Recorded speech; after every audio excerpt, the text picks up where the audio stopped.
With no place to hang his head and enemies on all sides, Bruce Wayne will need to walk the streets of Gotham looking for an edge. What'll happen next? Well, let's hop into the pages of Detective Comics number 1041 and find out together, shall we? Alrighty then, so as we join this one, we check back on in with Mayor Nakano. Him and his people are decompressing following the Mr.Vile attacks. While medicine is indeed curing people of the parasitic infection, unfortunately they don't know how many people were infected and where they all might be. Also, Mayor Nakano isn't exactly winning any intelligence prizes right now because he can't seem to put together that the guy on his own political team named Mr.Vile might just also be the same Hugh Vile that was spreading parasites all over the city. Pfft, another empty-suited politician, exactly what we need. Now from there we transition on over to Bruce Wayne, who's having it pretty rough recently. After spending an entire weekend in jail, he returned to his brownstone only to find it burned to the ground by Mr. Worth. Well, Bruce may have been cleared of the murder of Sarah Worth in the eyes of the law. That says nothing for her father, Mr. Worth, who still very much believes Bruce is to blame and is ready to move heaven and earth to punish him. This means Bruce no longer has any base of operation for Batman. Even the smaller Batcaves he set up in the sewer are a no-go zone now following the explosions a couple issues ago. A homeless Bruce uses what little power he has left on his phone to call Oracle, which Barbara finds absolutely amazing as Batman isn't the sort of person who calls people regularly. It's clear that if Bruce wants all this madness to stop, then Batman is going to have to take the fight to Mr. Worth directly, which is going to be hard to do without any equipment. Luckily, Barbara reminds Bruce that he did square away some extra stuff at the wharf. And hey, wouldn't you know it, Batman's backup bat suit just so happens to be the blue one with the yellow symbol around the bat. Huh, 2 issues in a row where we've gotten to see this costume. How cool. I honestly forget how much I miss it until I see it. Batman has what he needs now, and tracking down Worth isn't going to be that hard either, as he has put a massive bounty out on the street for anyone who can bring Bruce to him. Mr. Worth isn't alone though. He's joined forces with the Penguin, remnants of the Falcone crime family, and those Joker stick-up men from the very first Tamaki issue. Together they formed a supervillain commission called the Jury. And I mean, damn, their street team budget must be out of this goddamn world. Look, they got graffiti messages. They took over Gotham Times Square. I bet they even got those annoying YouTube ads that help me pay my rent. Now, why on earth did they decide to call themselves the Jury? Well, as Batman shows up at their base of operations, we see that they take this whole kangaroo court thing very, very seriously. Mr. Worth tries to lay out his case, saying that Bruce's DNA was found at the scene of his daughter's murder and that another one of Bruce's neighbors also went missing around the same time when Bruce was nearby. Batman attempts to talk some sense into these people, saying that it was actually Sarah Worth's lover who did the murder under the influence of the Mr.Vile parasite. Shocker though, these criminals don't actually care much about due process or evidence or any of the stuff that would normally be involved in a regular trial. They want to kill Bruce, and they know full well that Batman is the only thing standing between them and their ultimate goal, so they're just gonna try and kill him now, not knowing that they're the same person. Batman puts up a valiant fight battling off all the henchmen, but it's during the ruckus though that a mysterious individual manages to get a shot off from the shadows. This is no regular lead bullet that Batman is shot with either. It seems that whatever this bullet is made of, the payload was taken directly from Mr. Vile himself, meaning that Batman is either now infected with a parasite or will become a parasite. I'm not exactly sure as the comic comes to a close. And so that was Detective Comics number 1041, everybody, and even though I'm still enjoying it, I'd be lying if I said this whole Mr. Worth, Mr. Vile story wasn't quickly running out of steam. We're beginning a new arc and it already feels like they're retreading old ground. Bruce lost a bunch of his money when this new series started, now he's lost his house and is even poorer than before. When all of this started, Bruce had to solve the murder of his neighbor. He solved the murder, but now Mr. Worth just won't go away. I guess it's nice to see the Penguin take part in a big Detective Comics story arc, but he's such a non-entity, it's almost like he doesn't even need to be here at all. Again, none of it is particularly bad, but I feel like we're all ready for something new. There's also a backup story with Deb Donovan and Red Hood setting up Task Force Z. I actually found that backup a little bit more interesting than I did the main story, so if you're interested in some more DC zombies, be sure to check that one out. Overall, I'd give this one a 7 out of 10.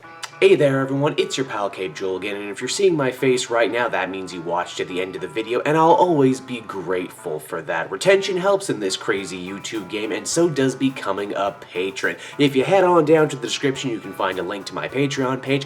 Recently just redid all the tiers, a lot of cool stuff offering up there, exclusive commentaries, exclusive polls, behind the scenes concept art for Capes and Quest. That's the brand new D&D show I've started soon. Never been a better time to become a patron. You can become a patron for as little as $1 a month and help the channel grow and, help me continue to deliver content like what you just saw. So I want to thank you all, and I will see you again next time. Bye-bye.